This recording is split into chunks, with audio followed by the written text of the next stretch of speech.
What if I told you that the ultimate Indian middle-class flex, buying a premium car, slapping a heavy cover on it, and leaving it parked in the driveway for months just to show off, is now officially a ticking time bomb? What if I told you that simply sitting in that car after 4 months and turning the key could instantly nuke your engine and hand you a repair bill so massive it'll make you weep? Well, I'm telling you exactly that. The days of the park and forget garage queen are completely dead. And the culprit behind this automotive murder mystery? It is sitting right there at your local petrol pump. It is called E20 Petrol. Today, we are going to dive deep into what E20 actually is, why it is quietly wreaking havoc on parked vehicles across the country, and most importantly, how you can rescue your car from this chemical trap before it's too late. Let's start at the very beginning. Why was E20 introduced in India in the first place? It really comes down to two massive nation-sized problems: money and smog. India imports the vast majority of the crude oil it uses. That costs billions and billions of dollars. On top of that, pure fossil fuels create a nasty amount of urban pollution. So, the government made a massive strategic shift. By blending 20% domestically produced ethanol into our regular petrol, we drastically cut down our foreign oil bill, pump massive amounts of cash into the local agricultural sector, and slightly clean up the air in our cities. On a macro level, it is a brilliant move. On a micro level, meaning your personal car, it is a massive headache. So, what exactly is this ethanol we are mixing into the fuel? In the simplest terms, ethanol is plant alcohol. It is chemically the exact same type of alcohol found in a bottle of vodka or rum, but it is heavily poisoned with additives so people don't try to drink it. Unlike petrol, which is a fossil fuel literally pumped out from deep underground where dinosaurs and prehistoric algae got crushed over millions of years, ethanol is a renewable biofuel. Here is how it is manufactured. We take agricultural crops. In India, it is mostly sugarcane, corn, or broken rice. And we crush them up to extract their sugars and starches. We throw that sugary mash into massive vats, add yeast, and let it ferment. The yeast eats the sugar and essentially burps out alcohol and carbon dioxide. Next, we take that weak alcoholic liquid and boil it in a process called distillation. Since alcohol boils at a lower temperature than water, the alcohol vapor rises, gets caught, and cools back down into a highly concentrated liquid. Finally, they run it through a dehydration process to suck out the absolute last drops of water, leaving behind pure 99.5% anhydrous ethanol. This pure plant alcohol is then splashed into our petrol tanks at a 20% ratio to create E20.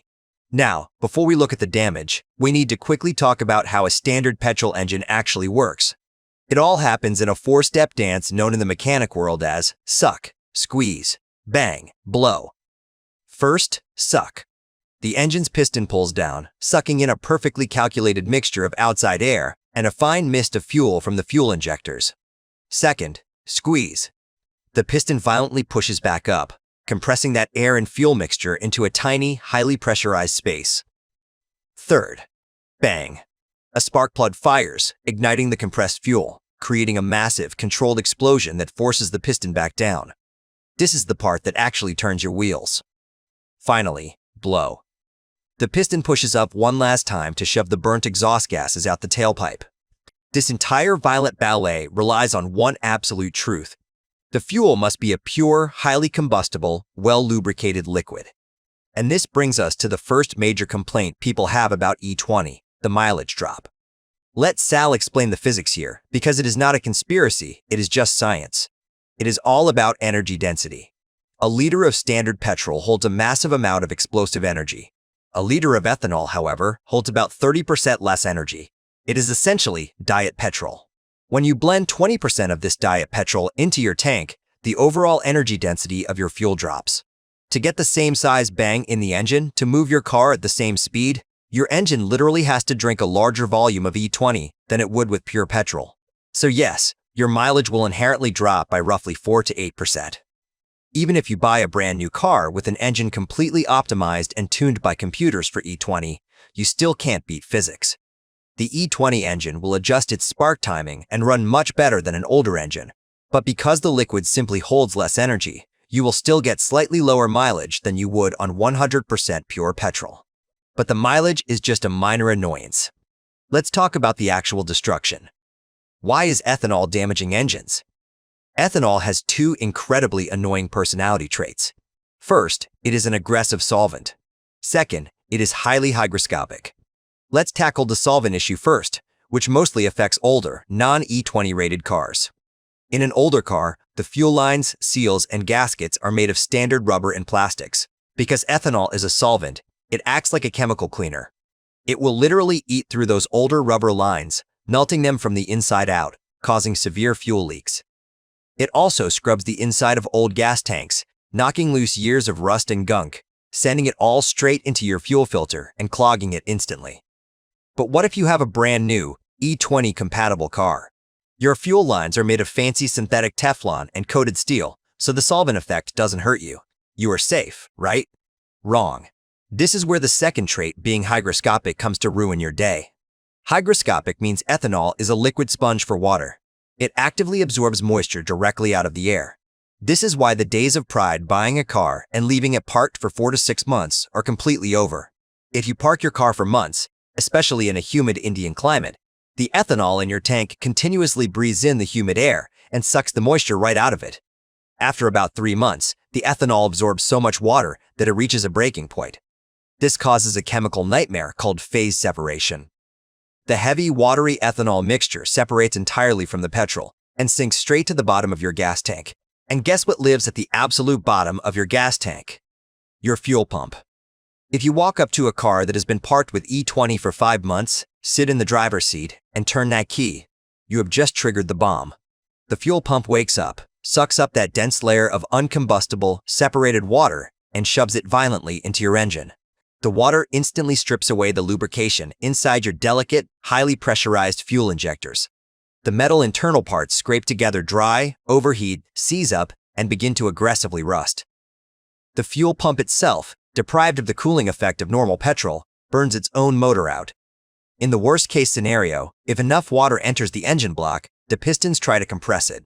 Because water cannot be compressed, the shear force bends the solid steel rods inside your engine. You went from having a perfectly fine parked car to a completely destroyed fuel system in the literal twist of a key. And for those of you thinking, oh, I put a heavy, waterproof cover on my parked car, so it's safe, you are actually making it worse. Putting a heavy, non-breathable plastic or parachute cover over a parked car in India creates a sweaty microclimate. It traps the ground moisture evaporating underneath the car. As the sun bakes the cover, it creates a highly humid greenhouse. Your car's fuel tank breathes in that hypersaturated trapped air, feeding the ethanol an all-you-can-eat buffet of water and drastically speeding up that phase separation process. So, what do you do if you are watching this, sweating, because your car has been parked outside for 4 months right now? How do you safely rescue it from a hefty repair bill? Listen carefully. Do not put the key in the ignition. Do not even turn it halfway to listen to the radio, because that primes the fuel pump. Call a tow truck or a local mechanic. Have them physically drain the stale, watery fuel out of the tank from the bottom and flush the fuel lines. It might cost you a couple of thousand rupees for the labor and the fresh petrol, but it will save you tens of thousands of rupees in replacing seized injectors and a burned-out pump. There is a risky dilution method where you fill a nearly empty tank to the brim with fresh fuel and heavy additives to try and burn off the water. But if there is already a thick sludge down there, you are still rolling the dice with your engine.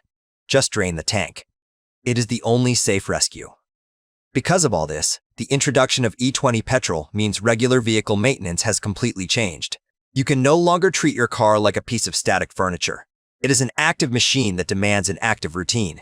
You need to cut your fuel filter replacement intervals in half, because E20 is constantly scrubbing gunk into them.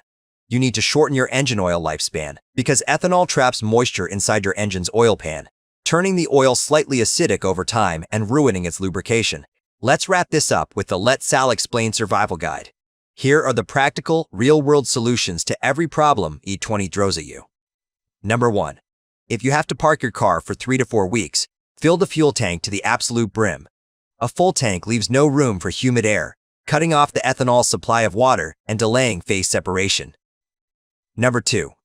If you are parking for longer than a month, you must buy an ethanol-specific fuel stabilizer and pour it into the tank. These chemical additives bond with the fuel to stop it from breaking down and absorbing water. Number 3. The 15-minute rule. You must start your parked car every 2 weeks, but do not just let it idle in the driveway. idling doesn't get the engine hot enough. You need to actually drive the car around the block under load for 15 to 20 minutes to boil the trapped condensation out of the engine oil and flush fresh fuel through the injectors. Number 4. If you use a car or bike cover, throw away the cheap plastic ones. Buy a multi-layer breathable fabric cover that lets water vapor escape and take it off on sunny afternoons to let the vehicle breathe. Number 5. And this is critical for millions of two-wheeler owners and anyone running portable generators, the carburetor problem. Older bikes, scooters, and generators do not have smart electronic fuel injection or onboard computers to adjust the air-fuel ratio. Because E20 contains less energy, a carburetor will cause your engine to run dangerously lean, meaning too much air, not enough fuel. A lean engine runs boiling hot, which can melt spark plugs and scorch exhaust valves over time. The solution? Take your carbureted bike to a knowledgeable mechanic to have the carburetor rejetted with slightly larger fuel jets, or adjust the fuel screw to deliver a richer mixture that compensates for the ethanol. Also, make it a strict habit to turn off the fuel petcock valve and run the carburetor bowl dry if you plan to park the bike for more than a week. Number 6. The hill station cold start issue. If you drive up the mountains and park overnight, the cold air makes the ethanol in E20 stubborn. It doesn't vaporize easily, which can lead to a long, struggling engine crank and a rough morning idle. The solution? Do not immediately rev or drive off. Give the engine an extra 30 to 45 seconds of gentle idle to let the engine block build ambient heat and vaporize the fuel properly. If you know you are heading into sub-zero winter temperatures, keep your battery in top health or mix in higher octane winter-grade fuel where available to help the initial ignition catch faster. And finally, number 7. Accept the new reality. Buy a petrol car to drive it. If you just want a status symbol to park under a cover for half the year, buy an electric vehicle and leave it plugged into a smart charger. E20 is here to stay. It is great for the national economy, but it requires you to be a smarter, more active vehicle owner. Follow the rules, change your habits, and your engine will be just fine. Ignore the chemistry, and your wallet is going to take a massive hit. This is Sal, explaining the things that save your engine and your bank account. Signing off. Stay smart, drive safe, and I'll see you in the next one.